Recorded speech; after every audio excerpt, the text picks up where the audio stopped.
کی نماز ادا کرے پابندی کے ساتھ اور رمضان کا روزہ رکھا اور اپنے شوہر کی اور اپنے عزت اور عصمت کی اس نے حفاظت کی، اپنی عزت اور عصمت کی حفاظت کی اور شوہر کی فرما برداری کی، اطاعت کی، اس کی بات کو مانا، تو جنت کے تمام دروازوں میں سے جس دروازے سے چاہے وہ عورت جنت میں جا سکتی۔ ہمیں اور آپ کو اس بات کا جائزہ لینا ہے کہ ہماری عورتیں اور ہماری بیویاں یہ چاروں کام انجام دے رہی ہے کہ نہیں دے رہی۔ یہ چار ہی کام ہے: نماز پڑھنا، رمضان کے روزے رکھنا، اپنی عزت کی حفاظت کرنا اور اپنے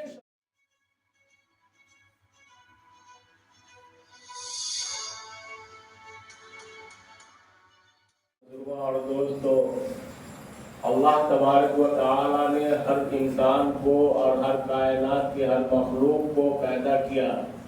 اور ساتھ میں جینے اور رہنے سہنے اور زندگی گزارنے کا طریقہ اور سلیقہ عطا فرمایا۔ تمام انسانوں میں اشرف المخلوقات، ان تمام مخلوقات میں اشرف المخلوقات انسانوں کو بنایا اور انسانوں کو فوقیت اور اہمیت، اشرفیت، عظمت اور افضلیت اس لیے عطا فرمائی کہ اس کو اپنی عبادت کے لیے چن لیا۔ اللہ تبارک و تعالیٰ نے حضرت آدم علیہ نبینا علیہ الصلوۃ والسلام سے لے کر آقا و مولا محمد عربی صلی اللہ علیہ وسلم تک جتنے بھی انسان پیدا کیے، ہر انسان کی ہدایت و رہنمائی کے لیے انبیاء علیہ الصلوۃ والسلام کو بھی بھیجا اور رسول بھی بھیجے، کتابیں بھی بھیجی۔ سب سے آخر میں آقا و مولا محمد عربی صلی اللہ علیہ وسلم اس روئے زمین پر آخری نبی ہونے کی حیثیت سے آئے اور آپ صلی اللہ علیہ وسلم کے بعد کوئی نبی قیامت تک نہیں آئے گا۔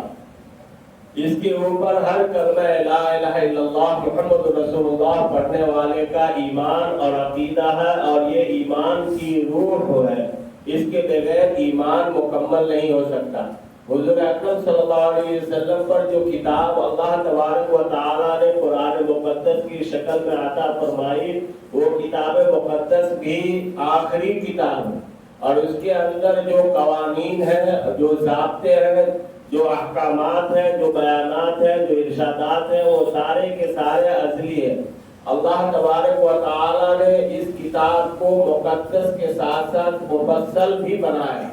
اس اعتبار سے کہ اللہ رب العزت نے قرآن کے اندر جو قوانین انسانوں کو زندگی گزارنے کے لیے بتائے ہیں، اس کا مقابلہ دنیا کا کوئی بھی انسان یا کوئی بھی قانون ساز یا کوئی بھی قانون بنانے والا نہیں کر سکتا۔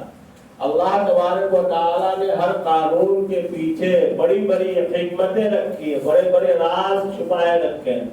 جس کا جاننا انسانوں کے لیے اس اعتبار سے آسان ہے کہ اللہ رب العزت نے قرآن کو آسان بنا کر کے بنایا، بھیجا،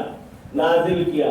اور اسی آسانی کی وجہ سے کوئی بھی شخص اس کو پڑھ کر کے، سن کر کے اس کو معلوم کر سکتا ہے کہ ہماری زندگی کے اندر فلاں الجھن ہے، فلاں مصیبت ہے، فلاں پریشانی ہے، اس کا حل کیا ہے، اور اس حل کو تلاش کر کے اللہ کی مرضی کو حاصل کر سکتا ہے۔ اور اس اعتبار سے کہ اللہ تبارک و تعالیٰ نے اس کے اندر ایسی ایسی حکمتیں رکھی ہے جن حکمتوں تک پہنچنا عام انسانوں کا کام نہیں، اللہ تبارک و تعالیٰ ہی اس کی تمام حکمتوں سے واقف ہے۔ ہاں، کچھ ایسی باتیں ہیں، کچھ ایسی راز ہیں، کچھ ایسی حکمتیں ہیں جو بندے بھی جانتے ہیں، اور وہ بندے حضور اکرم صلی اللہ علیہ وسلم کے بتانے کی وجہ سے، کہ حضور اکرم صلی اللہ علیہ وسلم نے ان حکمتوں سے صحابہ کرام رضوان اللہ تعالی علیہ اجمعین کو آگاہ کیا، پھر صحابہ نے تابعین کو آگاہ کیا، پھر تابعین نے اپنے بعد والے کو، پھر نسلاً بعد نسل ہم اور آپ تک وہ تمام حکمتیں اور راز کی باتیں پہنچی۔ بہرحال یہ گرمائی تعطیل کا موسم چل رہا ہے، یعنی گرمیوں کی چھٹی گزر رہی ہے، اس کے اندر انسان اکثر و بیشتر شادی بیاہ کے بہت سارے پروگرام منعقد کرتے ہیں۔ اللہ تبارک و تعالیٰ نے میاں بیوی کے رشتے کو بہت ہی مقدس بنایا اور بہت ہی اعلیٰ اور افضل بنایا۔ اس اعتبار سے یہاں پر یہ مقابلہ کرنے کی ضرورت نہیں ہے کہ والدین کی کوئی اہمیت نہیں. جہاں والدین کی اہمیت اور افضلیت بیان کی جاتی ہے تو اللہ رب العزت یہ ارشاد فرماتے ہیں کہ اللہ کے ساتھ کسی کو شریک نہ کرو اور اسی کی عبادت کرو اور والدین کی اطاعت کرو. والدین کا اتنا بڑا رتبہ اور اتنا بڑا مقام بیان فرماتے ہیں کہ جہاں جہاں اللہ رب العزت نے شرک سے منع کیا، غیروں کی عبادت سے منع کیا، فوراً والدین کی اطاعت کا حکم عطا فرمایا کہ والدین کا مقام اور مرتبہ کیا ہے. یعنی اللہ رب العزت کے بعد اگر کسی کا مقام اور مرتبہ ہے پیدائش اور تخلیق کے اعتبار سے تو وہ والدین کا ہے. اور اس کی عزت اور اس کی عظمت جو اللہ تبارک و تعالی بیان فرماتے ہیں تو یہ بیان فرماتے ہیں لا تقل لهما اف ولا تنهرهما وقل لهما قولا کریما، کہ ان کو اوف تک نہ کہو. اوف یہ کیا ہے؟ انسان جب بالکل شریعت کے دائرے میں والدین سے بات کرتا رہتا ہے تو کوئی بات والدین کی ناگوار گزرتی ہے تو آہستہ سے بالکل بولتا ہے اوف، یعنی یہ کہ ابا آپ یہ غلط بول رہے ہیں، ایسا مت بولیے، اس کے علاوہ یہ اچھا راستہ ہے، وہ بتانا یہ چاہ رہا ہے. اللہ رب العزت نے یہ اف تک کہنا بھی منع کیا. لا تقل لهما اف، اف تک مت کہو، ولا تنهرهما، چھڑکنا اور ان کے سامنے زور سے بات کرنا اور ان کو ڈانٹنا، ان کی نافرمانی کرنا، ان کے احکامات کے خلاف زندگی گزارنا، ان کو الگ رکھنا، ان کو نیگلیکٹ کر کے رکھنا، ان کی تمام باتوں کی خلاف ورزی کرنا، ان کے حقوق کی حق تلفی کرنا، یہ تو بہت دور کی بات ہے. اور کوئی بھی ایمان والے سے یہ متصور نہیں ہے کہ وہ اللہ اور اس کے رسول پاک صلی اللہ علیہ وسلم پر ایمان رکھتا ہو یا قرآن مقدس پر ایمان رکھتا ہو، احادیث کو مانتا ہو اور ان کا یہ اخلاقی سلوک جو بد اخلاقی سے متصور ہے وہ والدین کے ساتھ انسان انجام دے سکے. میں جو یہ بتانا چاہ رہا ہوں میاں بیوی کے رشتے کے تعلق سے اس کے اندر اس کے مقابلے میں والدین کو نہیں کہنا، اس لیے تھوڑا بیچ کے اندر والدین کی اہمیت میں نے بیان کر دی. اب سنا جائے. اللہ رب العزت نے شادی اور میاں بیوی کے رشتے کو بہت ہی مقدس بنایا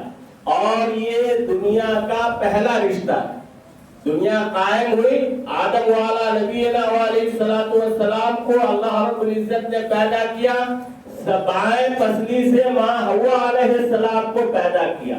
اور پھر وہ دونوں ماں حوا اور بابا آدم سے ساری دنیا کی تخلیق رفتہ رفتہ ہوئی. تو وہ میاں بیوی کا رشتہ اللہ رب العزت نے دنیا کی تخلیق کے بعد سب سے پہلا بنایا اور سب سے زیادہ مقدس اور سب سے زیادہ محترم. آج پوری دنیا کائنات اسی سے آباد ہے اور ہم اور آپ تک یہ دائرہ کار پہنچا ہے، یہ سلسلہ پہنچا ہے. اب یہ سلسلہ پہنچنے کے بعد انسان کے اندر بہت ساری اچھائیاں ہوا کرتی ہیں اور بہت ساری خرابیاں ہوا کرتی ہیں اور ہر ایک چیز دنیا کی جس چیز کو بھی لے اس کے اندر دونوں پہلو نقصان ہوا کرتے ہیں. انسان نقصان کے پہلو کو اس اعتبار سے ملحوظ رکھے کہ ہم کو اس کے ضرر سے اپنے آپ کو اور اپنی سوسائٹی کو، اپنے معاشرے کو، اپنے گھر کو، اپنی اولاد کو، اپنی نسل کو محفوظ رکھنا. اور جو نفع کا پہلو ہے اس کو اس اعتبار سے پھونک پھونک کر کے ہمیں حاصل کرنا ہے کہ اس کا نفع اپنے کو، اپنے گھر کے اندر، اپنے سماج کے اندر، اپنے معاشرے کے اندر، اپنی سوسائٹی کے اندر، اپنے ماحول کے اندر اس کا پورا نفع حاصل ہو. اللہ رب العزت نے قرآن کے اندر ارشاد فرمایا وَمِنْ آيَاتِهِ أَنْ خَلَقَ لَكُم مِّنْ أَنفُسِكُمْ أَزْوَاجًا لِتَسْكُنُوا إِلَيْهَا، کہ اس کی تمام تر نشانیوں میں سے بہت بڑی نشانی یہ بھی ہے کہ اللہ رب العزت نے تمہیں میں سے تم کو پیدا کیا جوڑا بنا کر لِتَسْكُنُوا إِلَيْهَا، تاکہ تم اس سے سکون حاصل کرو. یہ سکون حاصل کرنا وَجَعَلَ بَيْنَكُمْ مَوَدَّةً وَرَحْمَةً، اور تمہارے آپسی زندگی کو اللہ تبارک و تعالیٰ نے محبت و الفت کا اور آپسی رحمت کا ذریعہ بنایا۔ یہ سلسلہ جاری ہے، اور ہر ایک انسان جانتا ہے کہ میاں بیوی کے جو جذبات ہوتے ہیں، جو رشتے ہوتے ہیں، وہ خالصتاً احساسات اور جذبات سے مرکب ہوتے ہیں۔ اس کے اندر کوئی دوسری تیسری چیز نہیں ہوتی۔ یہ احساسات اور جذبات کیا ہے؟ ایک دونوں کو ایک دوسرے کا ہم پلہ سمجھنا اور ایک زندگی سمجھنا، یعنی بیوی بھی شوہر کو اپنی چیز تصور کرے اور شوہر بھی بیوی کو اپنی چیز تصور کرے، اور اس چیز کو تصور کر کے وہ دو انجان آدمی یکجا اکٹھا ہوتے ہیں، تب جا کر کے سکون اللہ تبارک و تعالیٰ کی طرف سے وعدہ ہے لِتَسْكُنُوا إِلَيْهَا، تاکہ تم سکون حاصل کرو۔ آج کل ہمارے معاشرے کے اندر ہر گھر، ہر معاشرہ، ہر قبیلہ، ہر خاندان یہ سکون سے محروم ہے۔ محروم ہونے کی وجہ یہ ہے کہ دونوں نے ایک دوسرے کے احساسات کا لحاظ نہیں کیا، اور دونوں نے ایک دوسرے سے تلخی کا اظہار کیا۔ اس سکون کو حاصل کرنے کے لیے جو گھر اینٹ کے یا پتھر کے یا جھوپڑے کے بنے رہتے ہیں، انسان کا یہ کمال ہے کہ جب شوہر بیوی باہر سے آئے اور بیوی گھر کو جنت بنا کر کے رکھے، تو آ کر کے شوہر سکون حاصل کرے اور اس کا دل بیوی بچوں کو دے جائے، اس لیے کہ آتے ہی شوہر بلا لے کر یا لکڑی لے کر یا جھاڑو لے کر کھڑی رہے کہ آج آئے تو اس کی مرمت کروں گی، اس نے ایسا کیوں کہا، ایسا کیوں کیا۔ اور یہی معاشرہ جب بات آگے بڑھ جاتی ہے تو ایک دوسرے کے رشتے کو چھوڑنے پر، ایک دوسرے سے قطع تعلق کرنے پر، ایک دوسرے سے دور رہنے کے فیصلے پر وہ دونوں آپس میں مجبور ہوا کرتے ہیں، اور پھر وہ سکون جو اس نے حاصل نہیں کیا، اس سکون کو بڑے بڑے ہوٹلوں میں یا بڑے بڑے تفریح گاہوں میں یا بڑے بڑے ٹہلنے پھرنے گھومنے کی جگہوں میں وہ حاصل کرنا چاہتے ہیں، وہ قیامت تک حاصل نہیں ہو سکتا۔ کیوں؟ اس لیے کہ اللہ تبارک و تعالیٰ کے حکم کے یہ خلاف ہے۔ اللہ رب العزت نے گھر کو اور گھر کی مالکن کو سکون کا ذریعہ بنایا۔ جب وہ اللہ کے اس حکم سے سکون اس کو نہیں مل سکتا تو اسے سکون کہیں بھی نہیں مل سکتا۔ اس لیے ضرورت اس بات کی ہوا کرتی ہے کہ ہم جو ہمارا قبیلہ ہے، میاں بیوی بچوں کا جو جھنڈ ہے، اس کے اندر ہم سکون کس طریقے سے حاصل کریں اور سکون کس طریقے سے زندگی گزارے، اس کے لیے کیا راستے ہیں، کیا ذرائع ہیں، اس کو حاصل کرنا ہے۔ اللہ رب العزت نے ہن لباس لکم وانتم لباس لہن، یہ قرآن مقدس کے اندر ارشاد فرمایا کہ وہ ساری عورتیں مردوں کے لیے لباس ہے، اور مرد تم سب کے وانتم لباس لہن، اور تم سارے کے سارے ان عورتوں کے لیے لباس ہو۔ یہ ارشاد فرمایا۔ لباس کا مطلب کیا ہے؟ انسانی فطرت میں عداوت، جھگڑا، طعنہ، تشنا، لڑائی، ایک دوسرے سے کھٹ پٹ، ایک دوسرے سے اختلاف ہونا، ایک دوسرے کی مرضی کے خلاف زندگی گزارنا، یہ فطری چیز ہے۔ لیکن اس فطرت کے حقوق کے بعد جب یہ ساری چیزیں آ جائے میاں بیوی کے درمیان، تو اس کا حل کا طریقہ کیا ہے؟ اللہ رب العزت نے اس آیت کے اندر ارشاد فرمایا کہ جس طریقے سے لباس انسان کے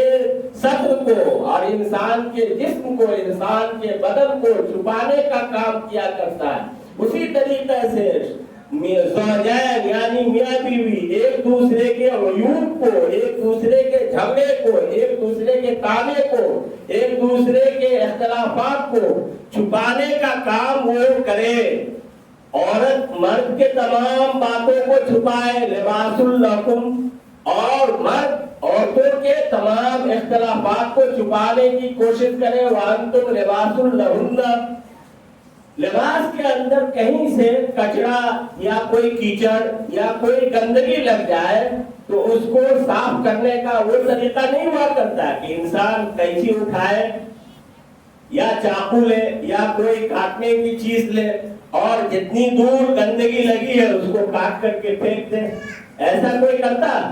پانی سے دھلنے کی کوشش کرتا ہے کہ لباس کے اندر کوئی گندگی لگ گئی تو اس کو پانی سے کس طریقے سے دھلنا ہے.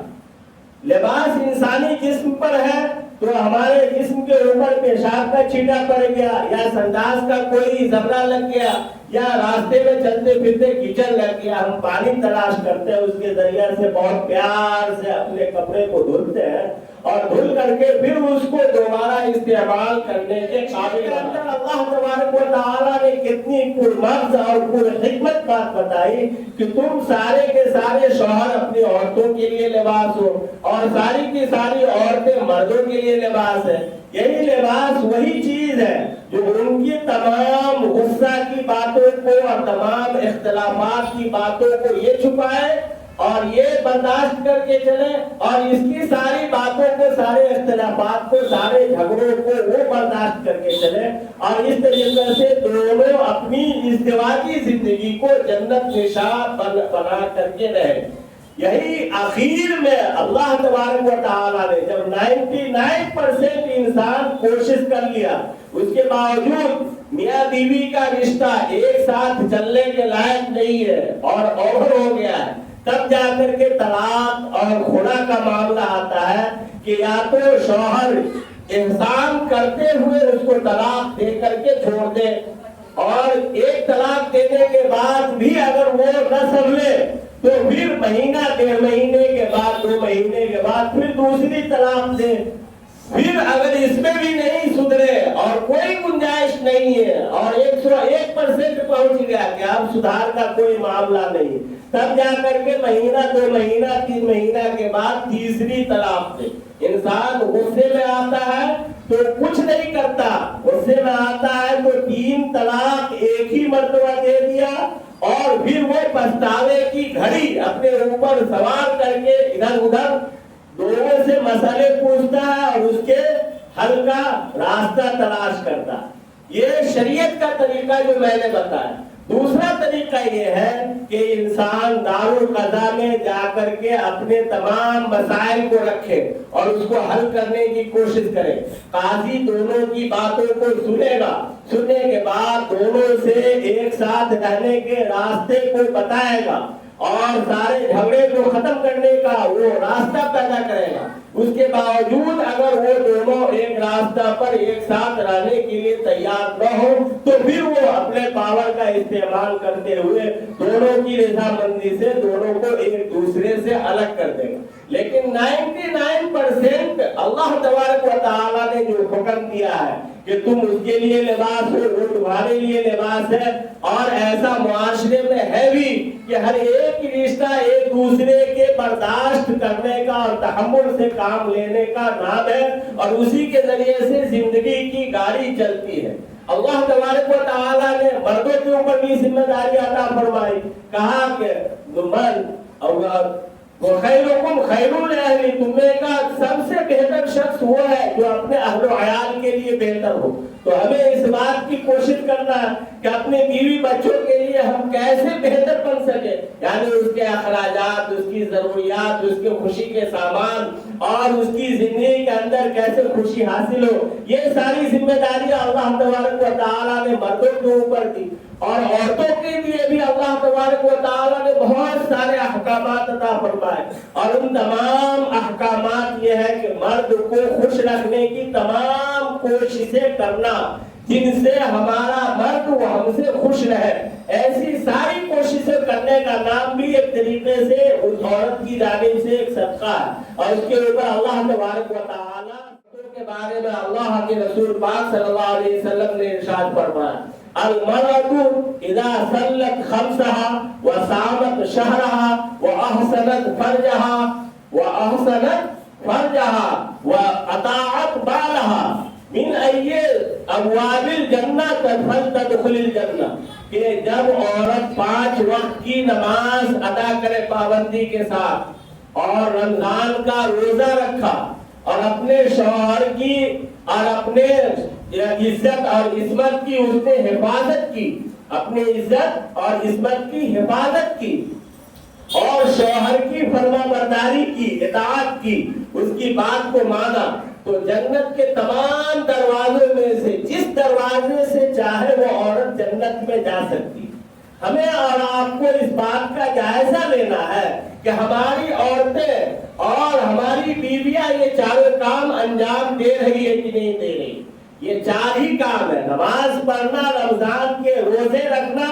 اپنی عزت کی حفاظت کرنا اور اپنے شوہر کی اطاعت کرنا. اللہ کے رسول پاک صلی اللہ علیہ وسلم نے ارشاد فرمایا: فَلْتَدْخُلْ، چاہے داخل ہو جائے وہ، من ای ابواب الجنہ، یہ جنت کے جس دروازے سے چاہے وہ داخل ہو جائے جنت کے اندر. یہ چاروں کام کے اندر رمضان کا روزہ رکھنا اس کے لیے تو آسان ہے، اور اپنی عزت کی حفاظت کرنا یہ تو آسان ہے، لیکن نماز پڑھنا اور اپنے شوہر کی اطاعت کرنا یہ دونوں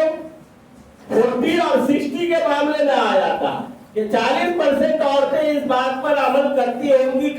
نہیں کرتی ہوں گی، لیکن 60-65% عورتیں ایسی ہیں کہ اس کو نماز پڑھنا بھی مشکل اور اپنے شوہر کی اطاعت کرنا بھی بہت مشکل. شوہر کی نافرمانی بھی کرنا اس کے ذرے میں اور اس کی سلسٹ میں داخل، اور نماز چھوڑنا بھی اس کی سلسٹ میں داخل. عورتوں سے چاہیے جتنا روزہ رکھوا لیجیے رکھ لے گی، لیکن نماز کا نام اس کے سامنے مت لیجیے. نماز پڑھنے میں اس کو پہاڑ گزرتا. اللہ کے رسول پاک صلی اللہ علیہ وسلم نے ان 4 کاموں کے بعد وعدہ کیا کہ اگر عورتیں یہ 4 فرائض کو انجام دے دے گی، اس سے نوافل کا نہیں، تہجد کا نہیں، تسبیحات کا نہیں اور دیگر کاموں کا نہیں، یہ 4 فرض کام: نماز پڑھنا، روزے رکھنا